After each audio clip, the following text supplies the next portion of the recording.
Good morning, I am Kevin Price. It's Monday, and I'm talking to you about you and your business like we do on every Monday. And Mondays are particularly special because I get to spend time with one of my favorite people out there in the political, public policy, and economic education front. That is the one and only Steve Beaman. He and I are both with a group called the Society for the Advancement of Financial Education, which is what we're trying to do one day at a time. Good to talk to you, my friend.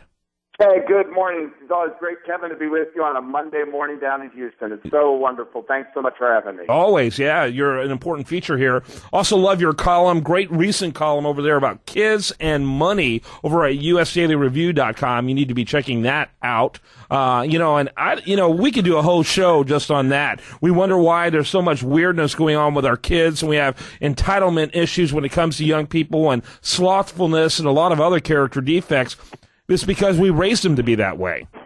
Yeah, Kevin, that's exactly right, which is why I wrote that article. Yeah, absolutely. And I encourage people to learn more about that. So let's start off with something a little fun, I guess, and a little out of the norm. But what about that game on Thursday night in which the Heat end up winning that series? What did you think of that? Well, exactly. We've seen some really good stuff there, and I'm glad about it. You know, up here in Chicago, we're all big Hawks fans, and we're glad to see the Hawks doing the right thing. Yeah, absolutely. But that basketball game, that series was great. I wanted different results because I'm from Texas, but I thought it was a great series. Well, see, that's the difference, Kevin. You're going to talk basketball on a Monday morning, and I'm going to bring you right back to hockey because I am a Chicago guy, and we got to get the Hawks through the Stanley Cup. There you go. Well, good luck with that. And you know what? They had the best regular season record in the NHL.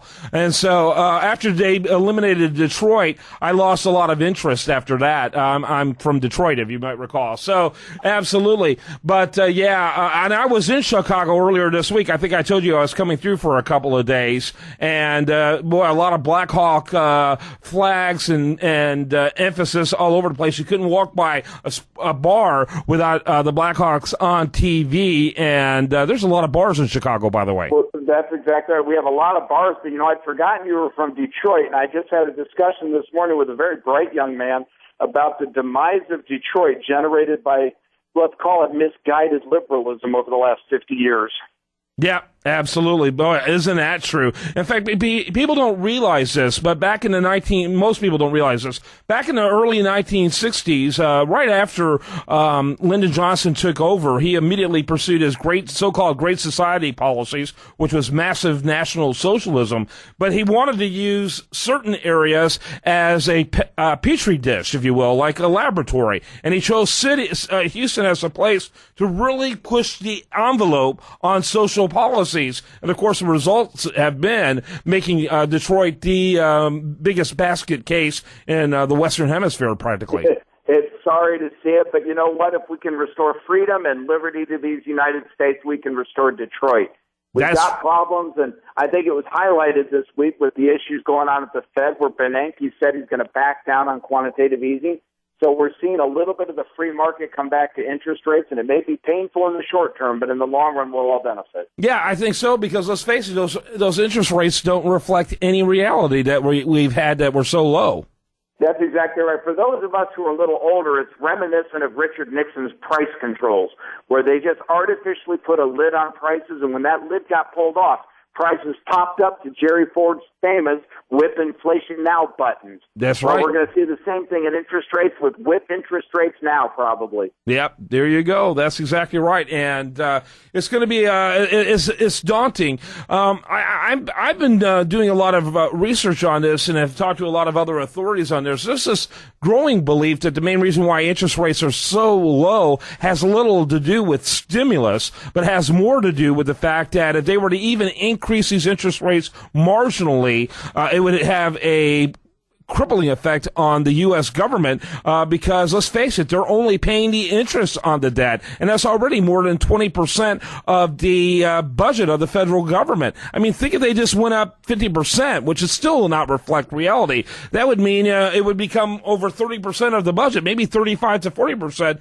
would be just interest on the debt. What do you think, what kind of role that's playing in the artificially low rates? So I think it's a big part of it. There are two dimensions here, not just the increased expenditures of the federal government, but also the further slowing down of an already anemic economy. We're looking at 1.5%, maybe 2% GDP growth rates. And if you take interest rates up by any precipitous measure, you'll slow the housing market down a lot. You'll slow manufacturing down.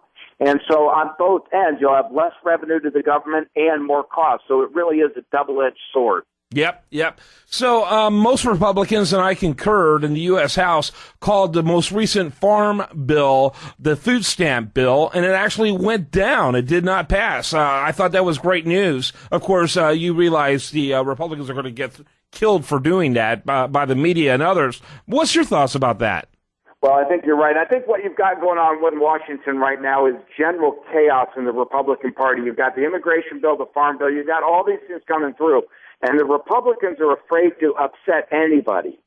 And so they're throwing money around we don't have, just like the Democrats. And that the end result at the end of the day, Kevin, and you and I know it, is deficits are going up, debts are going up, and we'll have to answer for it sometime. Yep. Well, I got to give them props, though. I actually thought they were going to figure out, because part of the problem with farm bills are very carefully designed. They're packed with tons of welfare in order to, in other words, food stamps and that type of thing to appease the Democrats. And then they're packed with subsidies that appease the farmers, which is a core constituency of Republicans. So I say props to them. Kevin, that's gone back to the 30s and the 40s when they started all this stuff. They go into the farmers and they say, listen, if you run this many acres of this kind of crop, we'll pay you not to produce. Yeah. And it's that kind of price support mechanism within the agricultural industry that has really hampered it. That's exactly right. I think we've seen explosive growth in agriculture over the last 40 years because of private sector productivity growth, and we need to make sure that sustains. And this government interference through the farm bills and everything else is not going to help that. Yeah, absolutely. All right, talking to the one and only Steve Beaman. Looking forward to our next segment coming up in just a moment. Before I let you go for this segment, though, tell us a little bit more about the Society for the Advancement of Financial Education and what you've got going on right now. Well, we are actively, Kevin, moving into a new website. We've got designers working on that full time. I think you saw that I am giving a new talk at the Illinois Jumpstart Coalition coming up in July. We're very excited about that. Very, very good. And you are now how many states? We've got operations going in most of the states in the union now. In fact, we're partnering with Turning Point USA. They have operations on virtually every college campus in the country, and we're going to work with them to bring financial and economic literacy down to the college-age students. Boy, we certainly need that. Then they can teach their parents a thing or two. All right, Steve Beaman is our guest. When we come back, I had an interesting conversation with Blanche Lincoln earlier this week. I want to talk to you a little bit about that, the former U.S. Senator, her legacy of Obamacare, plus much, much more. This kind of stuff you can only get right here on The Price of Business.